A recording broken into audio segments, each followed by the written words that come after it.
Saudi আরবে আবাসন, শ্রম ও সীমান্ত সুরক্ষা আইন লঙ্ঘনের অভিযোগে এক সপ্তাহে 19,000-এর বেশি প্রবাসীকে আটক করেছে দেশটির আইন শৃঙ্খলা বাহিনী। রোববার সৌদি স্বরাষ্ট্র মন্ত্রণালয়ের বরাত দিয়ে তথ্য জানিয়েছে গালফ নিউজ। বিবৃতিতে বলা হয়েছে, 27 নভেম্বর থেকে 3রা ডিসেম্বর পর্যন্ত দেশ জুড়ে পরিচালিত অভিযানে 19,790 জনকে গ্রেফতার করা হয়েছে। ব্যাপক নিরাপত্তা অভিযানের অংশ হিসেবে বিভিন্ন শহর ও অঞ্চলে যৌথ বাহিনীর উপস্থিতি ছিল। গ্রেফতার হওয়াদের মধ্যে 54% ইথিওপীয়, 45% ইয়েমেনি এবং বাকি 1% অন্যান্য দেশের নাগরিক। সৌদি আরব ত্যাগের সময় অবৈধভাবে সীমান্ত পেরোনোর চেষ্টা করায় 49 জনকেও গ্রেফতার করা হয়েছে।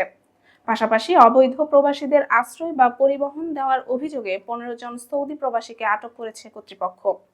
মন্ত্রণালয় জানিয়েছে, বর্তমানে 31,292 জন আটক প্রবাসীর বিরুদ্ধে আইনি প্রক্রিয়া চলছে, যার মধ্যে 29,410 জন পুরুষ এবং 1,882 জন নারী।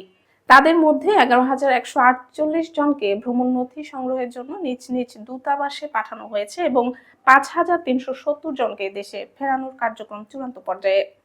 একই সময়ে 11,148 জনকে সৌদি আরব থেকে প্রত্যাবাসন করা হয়েছে। সৌদিতে অবৈধ প্রবেশ বা সহায়তার শাস্তি অত্যন্ত কঠোর, সর্বোচ্চ 15 বছর কারাদণ্ড এবং 10 লাখ সৌদি রিয়াল জরিমানা। এ বিষয়ে স্বরাষ্ট্র মন্ত্রণালয় বারবার সতর্কতা জারি করেছে।